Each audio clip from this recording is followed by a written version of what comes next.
Hello, guys, and welcome back to the podcast with myself, Dara Allen, and Mr. Alexander Freshwater. So, today we're going to touch on the topic of contest prep because we're at a point now where the season is starting to pick up pace. A lot of people are probably getting ready a few weeks out, or they're either starting their preps for later in the year. And it's really, really exciting time. I'm as well just off the back of a few shows as well. So a lot of these topics will be pretty fresh in my mind and can just give some pretty decent insight to this as well. So this season consisted for me so far of 4 shows.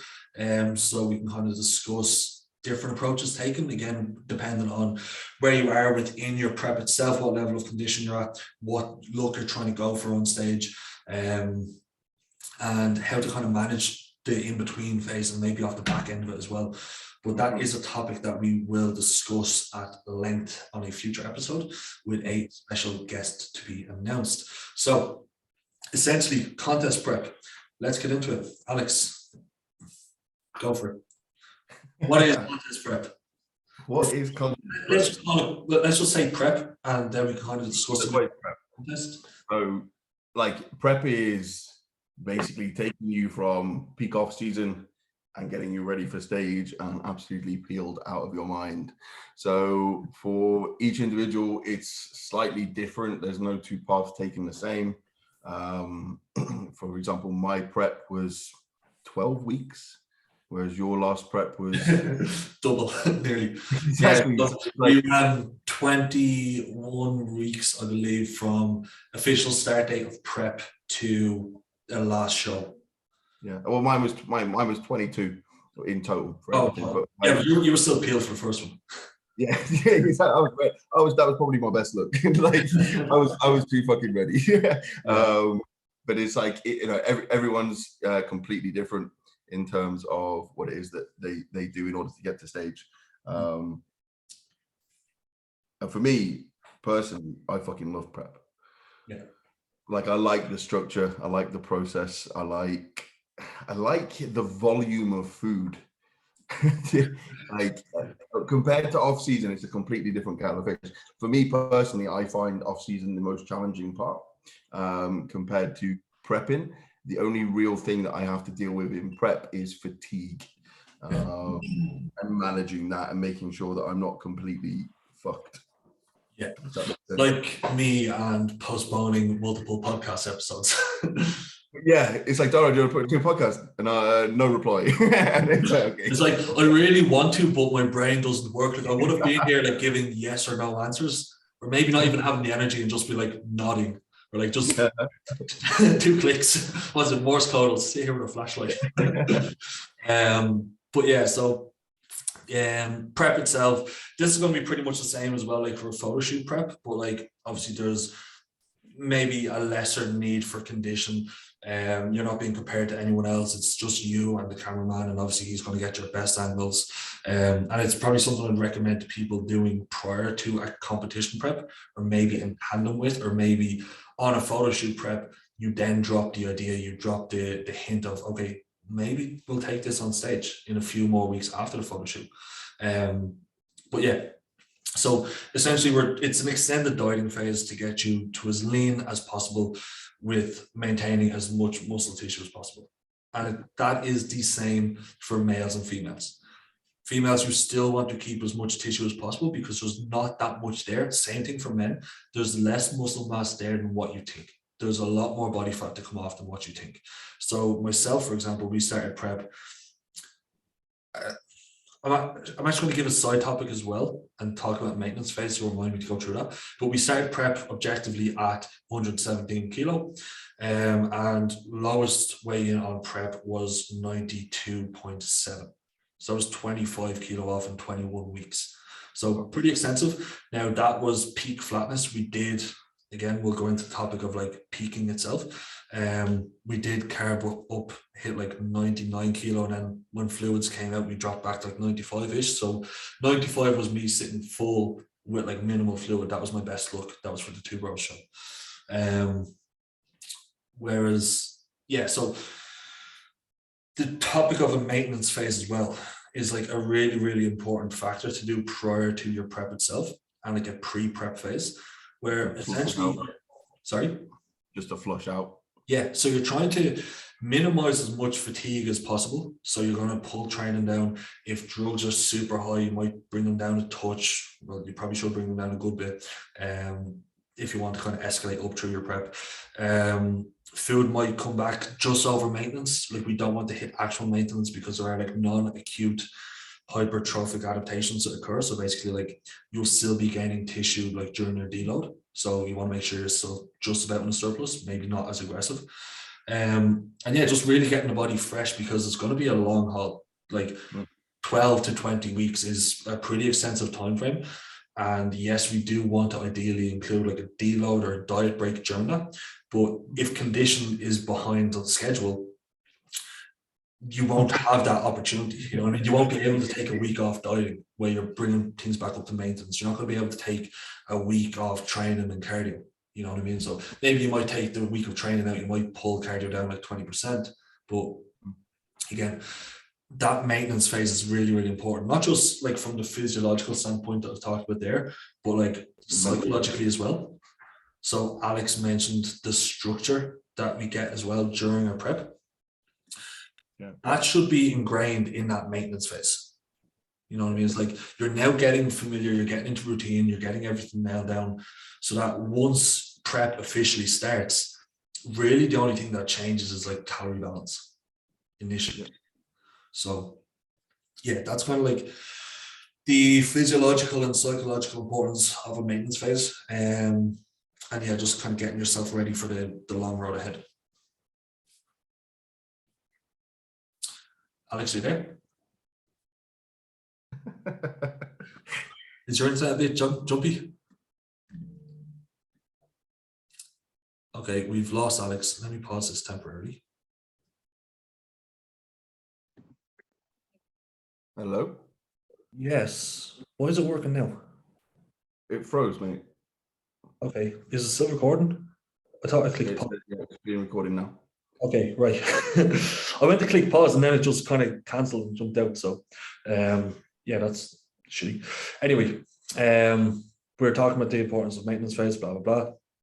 Psychologically, should you prep? What are the questions they're asking people before prep?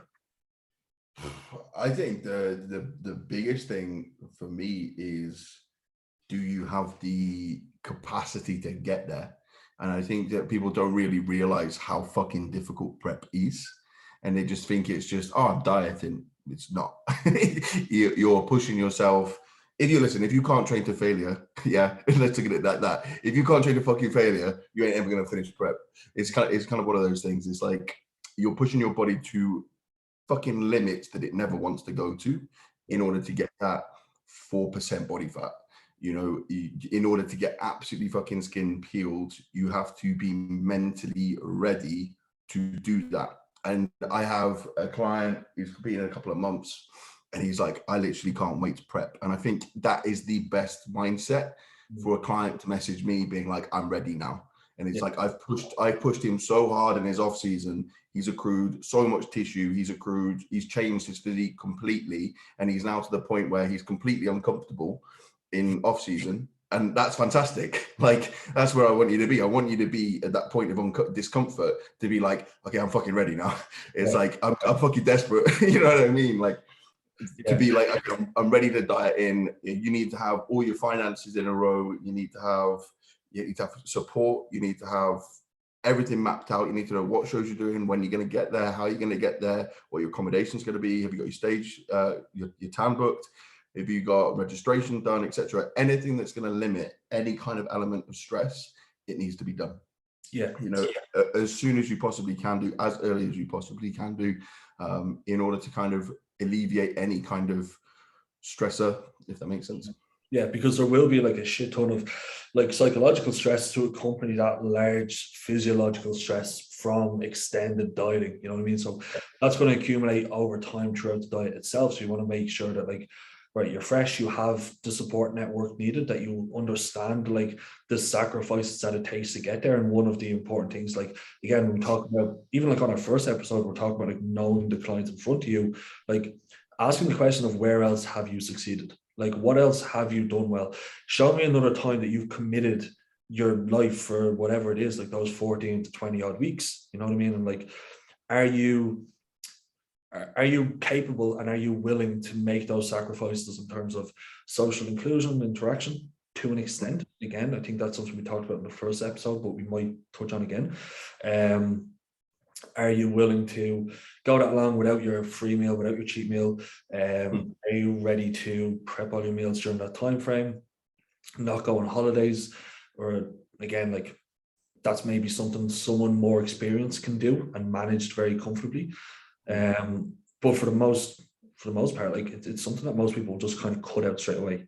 And to be honest, it's probably a needs must. Like, if you can't handle that stress, or you can't manage these moving goalposts when you're traveling on prep, then you probably shouldn't do it. Yeah, but if I tried to do that, I'd fucking fall apart. And like I'd say I'm pretty clued in with what exactly it is that I need to do. For me personally, it's like I need that structure. I need to know what I'm doing. I need to wake up in the morning, go and do my cardio, come back, do what I need to do, go and do clients, come back, check-ins, etc., etc. Then I'm done for the day, and I've got me time. You know, I need to find out when I'm training, what I'm training, how I'm doing it. Everything has to be at the same time every single day. And then if anything out of that, it kind of like it completely fucks your day. Well, that's true, and it's context dependent for the personality type for the individual. Like, so maybe I'm wrong to characterize it as more experienced individuals can do that, because clearly Alex can't.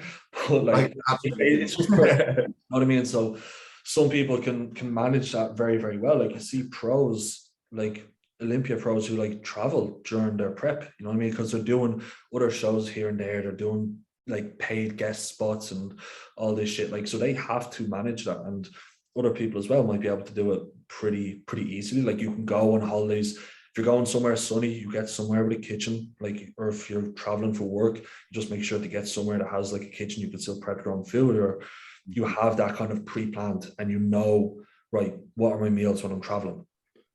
But yeah, it takes a very calm and very balanced individual to do that. I'm not sure how successfully I could. Like, I've done it a little bit at the start of prep, but like, it would have been like 1 or 2 nights away, you know what I mean? And you're kind of having your meals prepped and so on. Or maybe even in between shows. If you've got, like, for example, a month in between shows, like that ability to kind of like have a couple of days, week downtime post show. Okay, that's possibly the best time that you're going to have to go and do things without having to have a huge amount of structure. I know I was quite flexible in terms of nutrition during that time, but obviously we've had that conversation before with my drug dealer scales going out for dinner. But again, it's going to be context dependent of like where you are within that prep and how ready you are or how ready you're not. So again, just considerations that we want to go into, but we'll go into them afterward. But yeah, like, on the topic of like, should you prep? Again, like, have you got enough muscle tissue? Are you psychologically capable? Are you willing to commit X, Y, and Z? Finances. So, or just costs in general. So we can talk about like that social cost of like potential social withdrawal, and then the financial cost as well. We're not going to throw a shit ton of numbers at people, but just understand that it is more expensive than what you may think. So I did that post a couple of months ago, didn't I? Where if you factor everything in, so for example, an entry-free registration, tan, photos, hotels, traveling, parking, supplements, assistance and support, coaching, posing coaching, bloods, gym membership, post-show meal, post-show treats, etc., and this is just for example 1 month for one show. It was like $2.5 grand. If that's especially that is kind of like show month, as you said, you know what I mean? It's not always going to be that much, but like, even at that, you have like your coach's fee. You should probably be doing pose and coaching before a month out. You know what I mean? You should probably do that early on. I see a lot of people panicking because there's this weird thing as well where like, when you're on prep, yes, you're so focused about your body, but because I found this for myself, because you know you're not ready, you probably don't want to pose that much. But it's a necessity. You know what I mean? You don't want to look at yourself when you know you're not stage ready. the hitting stage shots, but needs must. You know what I mean? You need to do I it was throughout your off season. I was the opposite. Like I panicked as soon as Callum told me I was going to be competing. So he back in like October of 2020, he was like, "Oh, we're gonna potentially do July," and I was like, "Oh fuck!" So then I literally the next day was on booking posing sessions. And mate, honestly, I'm so glad I did, because I had two left feet, not anymore. I'm good now. And it's like the people that come to me for posing now, when I do my posing sessions, it's like the males are notorious for keeping it fine on the line. It's like they're just like, I'll leave it till last minute, and then they come and see me, and it's just like, oh shit, I didn't realize how much is actually required. It's like different federations have different amount of poses, depending on what you do, especially for men's physique. I don't know about for you lot. Like the poses will be the same, and I suppose it's just on the day. If it's a competitive class, like you've seen at the FitX show, like they'll make you do rounds. Like you're going to be holding those poses, you're going to be switching places. Like we were up there for a good while, and that time goes pretty fucking slow when you have to hold in a comparison line, and you're hitting your mandatories, you're hitting your quarter turns. So building that posing endurance as well is something that's really, really important.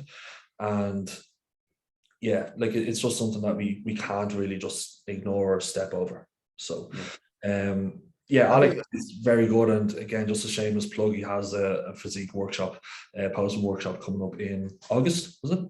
Yeah, it's in August. Still trying to finalize a venue.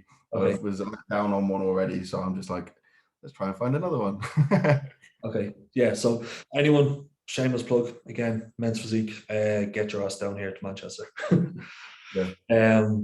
Cool. So social and financial cost wrapped up. How does the actual prep look on a timeline perspective? Like this is, again, it's context dependent on the level of condition that you're pushing for, and then also your start point. And then based off maybe off previous dieting phases, like what kind of rate of loss have you seen in other fat loss phases? So kind of having some previous data collection, and again, like working with your coach for an extended period of time, letting them see you go through a gaining phase, letting them see your capacity to diet, will then give them a good idea of how long you need for prep itself. So I think as well, it depends on if you're assisted or not as well. Okay. That's an overall. Yeah, that is work. Alex, that's a no-brainer. Very well. But it's true. It's like for people who don't know, if you're a natural athlete and then trying to hold on to tissue, the last thing you want to be doing is overly aggressive and be too early, too soon. I always like to get people about 2 weeks out and be ready, and then we can kind of like wash off fatigue, and then kind of like get them ready for show and in the best possible position.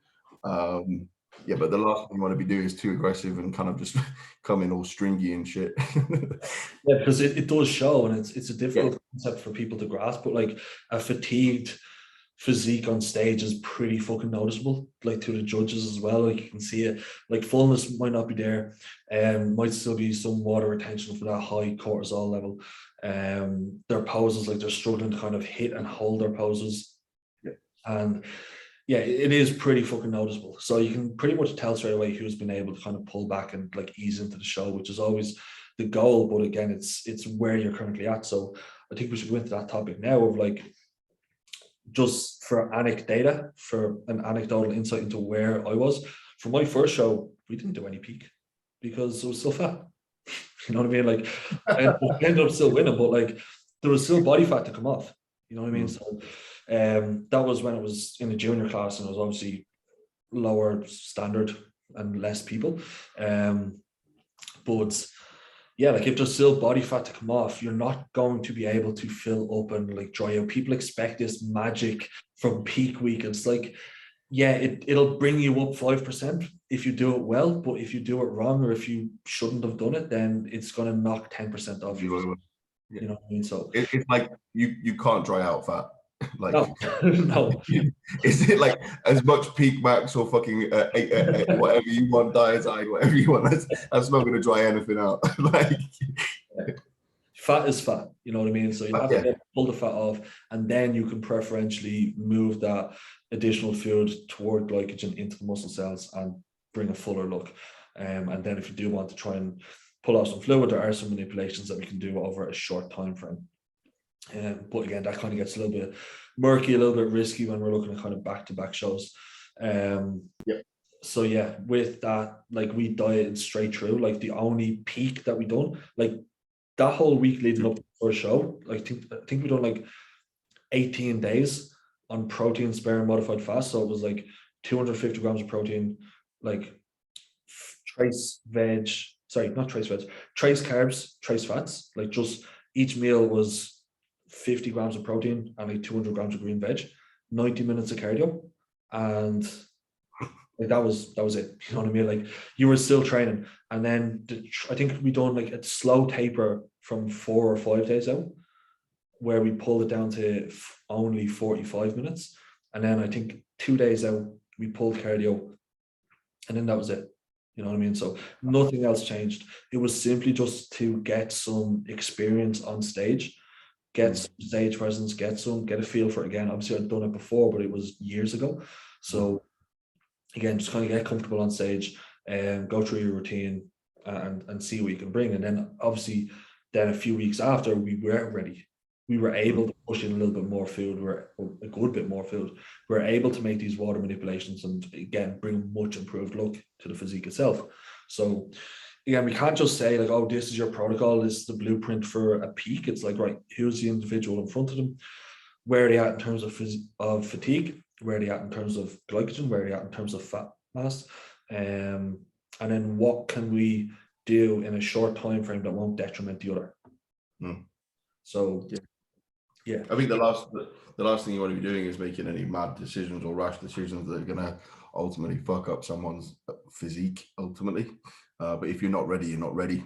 Like it's that simple. That means you got to kind of push through. In comparison to like looking at myself again, like I think the most cardio I did was at the beginning of my prep. Was like 40 minutes, and then for the most part it was at literally like 20 minutes a day. I think my food was still at like 2,600. Yeah. That biological interindividuality, and like obviously then starting point, you were a lot less fat than me. Just how some people have like stubborn physiology, you know what I mean? Like if someone's going to be a little bit resistant, yes, we can say like the keto model, calories in, calories out is all that matters, but there is going to be people who have a little bit more kind of bite back with that. Like it's a little bit more resistant. So you just need to push them harder. And like if that's you, I'm sorry, but like that's you. You know what I mean? You can't change that. You can't pick your parents. Like clearly I would have chose Alex to be my dad. You know what I mean? But unfortunately my dad isn't like that. He has little parents. So I got the short end of the straw there. But that's kind of like the individualization though. It's like you can't make two plans exactly the same for a peak. Like it would be completely fucking wrong to do that, for example. And it's just anyone that does do that, stop it. Like I had a guy starting prep like 3 or 4 weeks ago, and he said, right, how high are we going to push drugs? Like how far are we going to go with cardio? I'm like, if any other coach told you that straight out the gate, like get them gone. You know what I mean? Because they just have a blueprint and it's copy paste, and this is for you because this worked for this other person. So that's probably something we should mitigate as soon as possible. So question those coaches. So what other issues arise during prep? Like inevitably something. You know what I mean? You're not going to have a smooth prep. And that's something that like I expect with every single person, with myself. And I say that from the get-go. I'm like, you need to be able to manage something going wrong here. You have to be able to be adaptable. Like your response to the stressor needs to be more important than the stressor itself. Yeah, I think there's a myriad of things that can go wrong. For example, like relationship breakups, etc., etc. Yeah. In some respects, like something I went through, and it's a good thing, but also it's kind of like a bad thing because it fucks you up at the same time because you lost your support network in some respects. So it's like, how do you deal with that? And it's kind of like immersing yourself into that situation even more to make sure you kind of like just continue and just don't let it phase you. Yeah. So then for myself, I had my girlfriend slipped a disc in her back. She was in a fucking wheelchair. Like I was in the hospital, like bringing meals, picking her out of the bed, you know what I mean? Like putting her into a wheelchair. I was like, you still just have to do what's required. You know what I mean? Like you expect that, but then that like situation I was also pretty, not that I was happy about the situation, but like it gives you context. It shows you like, right, it's only prep. You know what I mean? Like you're literally looking at your other half in a wheelchair. You're just dieting, you're just doing a bit of cardio. You're eating less food and you're moving more. Like think about things on the grand scheme. You know what I mean? So like that one there is a pretty valid and useful one and valuable like bit of context. Another client who I had like was getting his kitchen done, everything went wrong. And again, that's something you should expect when you're getting like kitchen renovations. Everything will go wrong. Where like basically the whole thing got delayed from about 4 weeks out. He was prepping using just a microwave and an air fryer in the spare bedroom, and then the fucking air fryer broke. Blah blah blah. You have children going into hospital. You have issues with pets. You like, you know what I mean? Like that's life. Life won't pause itself and all of the inevitable stressors that come just because you're eating less food. So. Well, I had the opposite in in prep. So I used to buy my rice from Tesco, and in prep I was meticulous. Scan the bag, weigh the rice, sweet. So it's like 150 grams of rice, pre-cooked, done. Anyway, I changed my rice to Aldi, and Aldi's bag is 150 grams wet, so like cooked. Okay. So I didn't realize that. So I was still weighing out different amounts, and it was basically equating to like literally a 500-600 calorie difference. And I did this, I was about 2 weeks out, and I was eating probably about each meal, probably each day, I was probably about 1,200 calories over. How did you not notice the difference in food volume? Mate, I was in prep. I was fucking happy as shit. I was like, this is men. All I knew was my fitness power was spot on. And like in my head, nah, mate, okay, so people listening, double check your shit, because my fitness. Yeah, but that's the lesson that I learned. That's the lesson that I fucking learned. It's like each packet says something fucking different on it, and it's like double check your shit. And I was 2 weeks out, and I was at the gym, and the guy says to me, he's like, Alex, you look really fucking full for 2 weeks out. And I was like, nah, man, it's just like, it's what Callum's told me to do. And then I was like, I thought in my head, I was like, what the fuck have you been doing? And I was like, yeah, I feel full. I felt thick. I was vascular as fuck. And I was like, I'm 2 weeks out. What the fuck? So I went home and I realized that the rice was wrong. And I was like, you fucking idiot. And it was the fucking most stressful thing. And I was like, oh my God, do I tell Callum? Do I do anything? I didn't tell Callum. So Callum, this, my bad. But it's like that's that stress of like, I've got to fuck up my show. I'm going to fuck up this. Everything's going to be fucked. I'm not going to win. Da, da, da, da. Everything kind of like goes ahead of you. And it's double checking and just being precise is like, that is a lesson that I have learned and I will never fuck up on again, if that makes sense. Yeah, double check your shit. MyFitnessPal is essentially like Wikipedia, where you can literally go in, scan a barcode. If it isn't registered, you can register it and put in whatever macros you want. Unfortunately, you have people who put macros in wrong, whether that be intentionally, unintentionally. They might put in cooked or raw weight one. Double check your shit, and don't do it, Alex. And if you do, tell your coach. Luckily, Alex was still peeled and he was still on track. And like Callum was able to assess the physique and make those adjustments. But just know your shit inside out, please. So yeah, did you have any weird meal ideas for satiety? Yeah, man. Towards the end of prep, I was having chicken with a fried egg on a rice cracker. Oh, that was good. Okay, that's not too bad, because like you have people who get like really fucking weird with shit, and hunger is going to be an inevitable like part of the process. And if you're doing, like, we can do our best with manipulating our food intake, like food choices, blah blah blah. You can manipulate those to mitigate or reduce hunger, but you're not going to alleviate that. So we need to accept hunger. And I think once you kind of get overly creative, you see people using a lot of like fucking xanthan gum, baking powder, or whatever for like volume, texture, an excessive amount of those and an excessive amount of sweeteners and 0-calorie syrups and stuff. Like, some is fine. If you're going over that threshold where it's causing you like discomfort, you should probably pull that back. I didn't even bother with any of that. Like, for me, all I did was just increase fiber and just vegetable. Like, I was literally eating a whole broccoli per meal, and just getting creative with broccoli, because if you air fry broccoli, it's delicious. Yeah, I'm still doing that now. I love it. Yeah, with some lemon. Oh, I'm using like the American bacon cheddar seasoning. But again, it's like you're not going to use a shit ton of it. You know what I mean? You need to kind of keep that in line. But I think increasing your volume of food and switching your foods out is the most important thing that you could potentially do. The last thing you want to be doing is just having absolute minimal volume and like, no. Yeah, like if you're going from 200-gram servings of cream of rice because you're on 170-gram carb post-workout, and then your cream of rice, your post-workout carbs are pulled to 50, like 70 grams of cream of rice is going to feel shit. You know what I mean? You're going to feel hungry. Like, you're probably going to make that switch to actual rice, then maybe brown rice, and then maybe potatoes.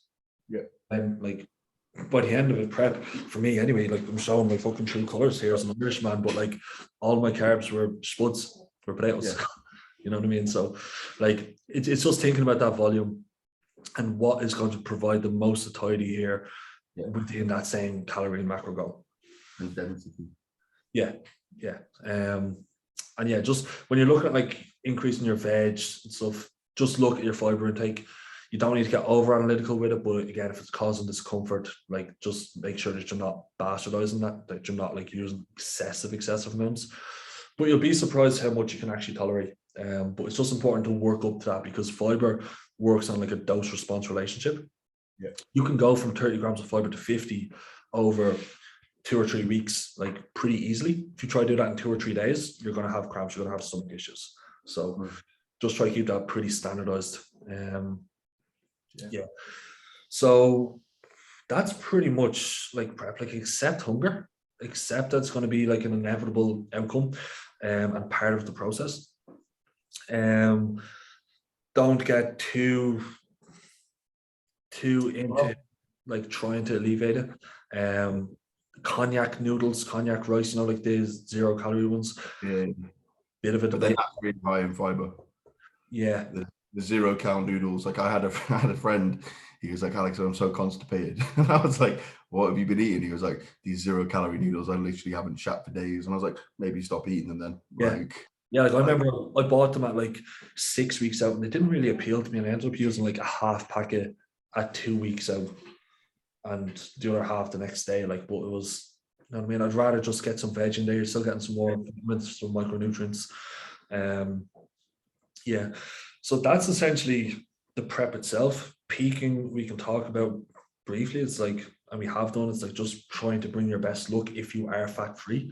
And the way we do that is like, you can either move up intramuscular triglycerides, fat loading, which will also increase your carbohydrate sensitivity. So then we can move in carbohydrates subsequently to that, which is going to be the vast majority of your glycogen, which is also going to pull water into the cell. It's going to pull it intracellular, but also extracellular.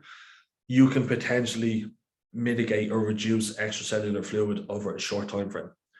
We're not going to use diuretics because it's a very bad outcome on the back end of that in terms of like kidney health as well, and kind of like the sodium rebound. But yeah, there's a few kind of things that we can go in there. But again, it's a dose response relationship. It's for each individual. So you collect data, you do it over time, and assess the physique. I think realistically, you know, if you're going to be ready a couple of weeks out, you should know pretty much straight away. I've got a natural guy competing in July, and he's well on track. Yeah, I know what you're talking about. The junior. Yeah, the junior. But the annoying thing is WNBF don't have juniors, junior category. Do you not? No, so we're gonna find him a couple of other things to do, and he's like, I'm natural. Like if I do PCA, I'll just get blitzed out the water. It's like, have you fucking seen yourself? I was like, wait, you look sick. I was like, it doesn't make a difference, and everyone else is juniors. Like you will literally wipe the floor. So, yeah, it's one of those.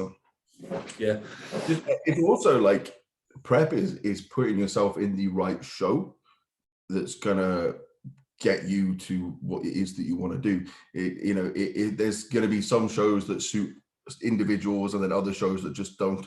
And you just won't be what the judges are looking for. And I think that's something as a coach, it's just like, okay, well, what's this federation? What do they usually look at for in terms of winners and overalls, etc.? It's like, and then place your clients into that category. For example, like FitX, when we went to go and see it, and the one you were doing the other day, like the guys that were winning men's physique wouldn't be guys that are winning men's physique in two bros, for example, because they like a smaller structure. And some of the guys, they said they were going to put them into open bodybuilding, and I was like, what the imagine if I walked in. I was chatting with Joe about this. He mentioned like the FitX criteria is pretty heavily biased toward condition. Like that's a large part of their structuring. Whereas I think PCA might be, I suppose, a little bit more towards kind of like structure and flow of the physique, and like I suppose maybe your posing, symmetry, ratios, like all these buzzwords that people throw out, but like basically just on first glance, how is the physique? Like, is it appealing? Is it pleasant? So yeah, you're going to have differences there, but then also there could be different judges on the day. But look, who knows? Bodybuilding itself is a very subjective sport. So this is again why we'll say potentially dabble your feet in, do a photo shoot prep if you can do so beforehand. Yeah. Because again, like it's an achievement, and that's why you're doing a contest prep. That's why you're doing a photo shoot. It's some external metric or a goal to work towards that you're going to value your work capacity towards. And you want some form of something to keep from it, you know what I mean? So a feeling, not to place all of your self-worth on your condition, but like there are positives to come from it, you know what I mean? Like you see the benefits you get from social interaction, you see the X, Y, and Z, you know what I mean? Like it adds to your life. Like bodybuilding shouldn't be your life, but it should add to it. And I think coming into a contest or a photo shoot is kind of like a pinnacle of that, you know what I mean? It's like you're going to get the most benefit from it. Yeah, I think ultimately, at the end of the day, you have to enjoy the process, because if you just go through it and you get the outcome, what happens if you place fifth and you just be like, well, that was fucking shit. And you get absolutely nothing from it. And even if you come first, it's like after the fact that you actually realize, and you have that realization that you did really well. And I think one thing to touch on quickly is looking at yourself and not comparing yourself to other people. And it's that, and don't give a shit about anyone else. This is your journey. It's you going against you. It's you pushing yourself. Don't worry about anyone else, because as you just said and touched on it, as judges, and that's their job. Yeah, and you'll see people like at a few weeks out there looking at everyone else's Instagram and trying to make comparisons. You don't know how big someone is in person. You know what I mean? You don't know how peeled they are. There's lighting. There's so many other differences that like you can't make like for like comparisons until you're on stage, and keep that for the stage and let the judges make that decision. Like you're making comparisons of yourself throughout your prep. I tell people to kind of like diarize and take notes of their thoughts, their emotions, and so on during the prep. And I think that's just a really, really valuable tool. But anyway, I think we'll wrap it up there. We will talk about like the post-show phase on a separate podcast, as mentioned. And that's us. So thanks again for listening, guys. And we will speak to you soon. Peace out.